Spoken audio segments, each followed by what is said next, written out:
Hi, I want to go over the PSRA with you. The PSRA is a property showing and representation agreement. It is an alternative to signing the BRBC, which is the broker representation and buyer compensation agreement. They both serve the same sort of purpose, and that is for you to work with a realtor to find a place.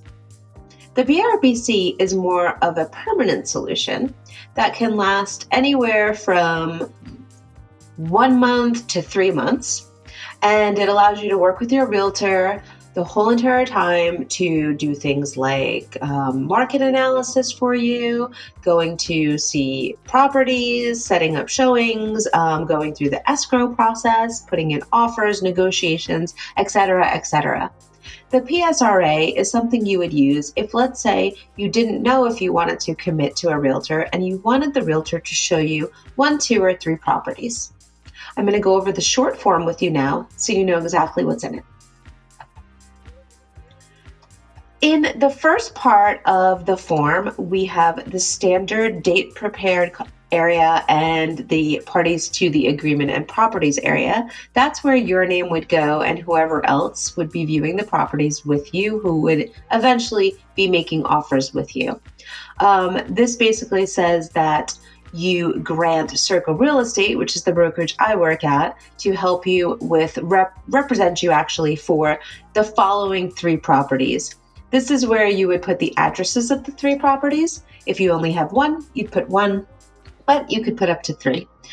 So the broker agrees virtually or in person to show or give a tour of the properties identified above to you, and they have the right to represent you non-exclusively in acquiring the properties identified above on the following terms and conditions. And that's where this paragraph comes into play. The representation period would be the date that you decided to start this and the end date where you want to stop any representation for the 3 properties identified. This cannot exceed 30 days, as you can see right here. And it could actually end if you completed a transaction before that. The amount of compensation that the agent / realtor receives would be put here. In my case, as you probably heard in another video, I always put 3% because in instances where the seller is offering 3%, I want to be able to acquire 3%. If it ends up being that the seller is offering less, like 2.5%, I would then change this so that you had it in writing. And if it ended up being below 2.5%, you and I would discuss how that would work, because I typically do work for 2.5 to 3%. Payment received by broker from seller.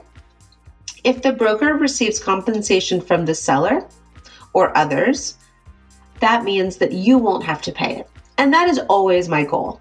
My goal is always to try to make it so that the seller pays for your buyer's agent fee. And what we're seeing right now is that that's still the normal, even though we have new forms and we don't know off the bat by looking at a listing exactly how much the seller will pay towards the buyer's agent fee. We have seen that they are continuing to pay for that fee. So there's nothing to worry about if you decide that you do not want to pay a fee and you do not have the funds to pay a fee. We can always craft it into the offer to ask that the seller pays for it. You also have the opportunity to not see properties that the seller is saying they will not pay the fee on. Cancellation rates, either effective upon receipt or a certain number of days after receipt.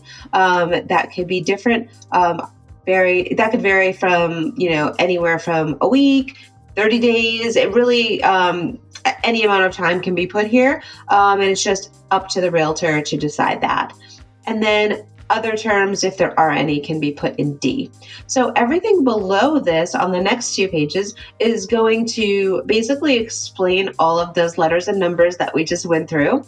And if you have any other questions, feel free to reach out. Also, watch my BRBC video, because that will explain the other type of agreement that I spoke about in the beginning of this video. Hope you have a great day.